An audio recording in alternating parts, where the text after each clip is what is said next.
روزها و ماهها و سالها میگذره و رستم در کنار پدرش یعنی زال بزرگ میشه و آیین و آداب پهلوانی و هر اون چی که لازم بود و نزد پدرش فرا میگیره و تبدیل به پهلوانی نیرومند میشه. همه چیز به خوبی و خوشی پیش میرفته تا اینکه شبی صدای بانگ و فریاد بلند میشه. زال سراسیمه از اتاقش خارج میشه و علت جویا میشه. اطرافیان زال میگن که فیل سفید جنگی از بند رها شده و به تعداد زیادی از سربازان آسیب رسونده. زال دستور میده که فیل رو سریعا مهار کنن. رستم اینها رو میشنوه و گرزی که پدر بزرگش یعنی سام بهش هدیه داده بود و برمیداره به سمت دروازه های قلعه میره. نگهبانا در رو به روی رستم میبندن اما رستم با گرز قفل در رو باز میکنه و بیرون. فیل رو میبینه که دقیقا روبروش ایستاده و با سرعت به سمت رستم میاد. رستم با گرز ضربه‌ای بر فرق فیل سفید میزنه و فیل رو از پای در میاره. خبر کشته شدن فیل توسط رستم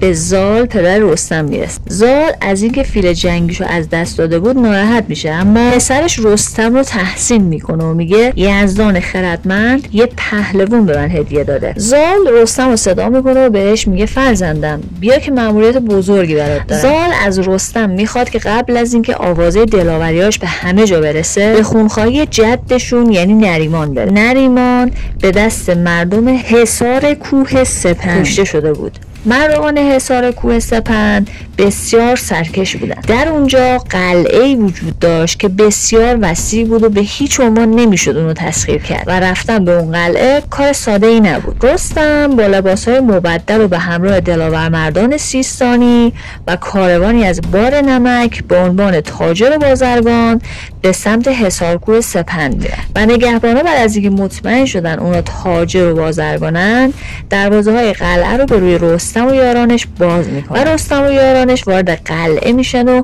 به پیش پادشاه میرن. پادشاه هم اجازه فروش نمک رو در بازار بهشون میده. رستم و یارانش به بازار میرن و شروع به فروختن نمک میکنن و مردم در ازای خرید نمک به رستم و یارانش کالاهای ارزشمندی مثل لباس، طلا، جواهر، سیم و زر میدن. این کار تا پاسی از شب طول میکشه و وقتی اهالی قلعه به خونه هاشون رفتن و مشغول استراحت بودن رستم و یارانش که شمشیراشون رو در نمک‌ها جاسازی کرده بودن در میارن و با اهالی قلعه جنگ رو شروع میکنن. جنگ سختی بین اونها شکل میگیره و ظرف مدت کوتاهی رستم و یارانش پیروز میشن و بعد هم پادشاه قلعه رو از دم تیغ میگذرونن. رستم و یارانش در اونجا با یک دروازه بزرگی روبرو میشن. رستم با گرز گرانش قفل محکم دروازه رو باز میکنه و گنجینه بزرگ از سیم و زر و طلا و جواهر میبینه. رستم یه نامه فتح برای پدرش زال میفرسته و در نامه مینویسه که علاوه بر اینکه انتقام خون جدم نریمان رو گرفتم کلی غنیمت جنگی هم به دست آوردم. اینجا پر از ثروته. برامون شتر، فیل، اسب بفرست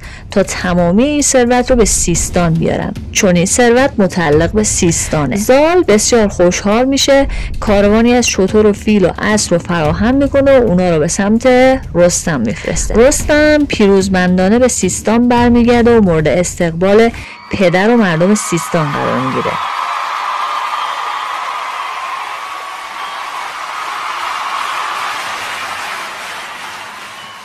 منوچهر در دوران پادشاهیش با دلاورمردی تونسته بود بر سلم و تور پیروز بشه و انتقام خون ایرج یعنی پدر بزرگش رو از اونها بگیره. بریها رو از بین برده بود و در تمام طول دوران پادشاهیش مردمان از او راضی بودن. منوچهر دیگه 120 ساله شده بود و به گفته پیشگویان به روزهای پایانی زندگیش نزدیک میشه. منوچهر مجلسی رو فراهم میکنه و در اون مجلس بزرگان و موبدان و دلاورمردان و فرزندانش دعوت میشه و در حضور جمع پسر بزرگش نوذر رو به دادگری و رعیت پروری اندرز میده و اشاره میکنه که بعد از خودش نوذر جانشین تاج و تختش باشه. منوچهر به اومدن پهلوانی به نام رستم و تخت و تاز افراسیاب تورانی اشاره میکنه و جان به جان آفرین تسلیم میکنه. منوچهر از دنیا میره، فرزندش نوذر جانشین منوچهر میشه.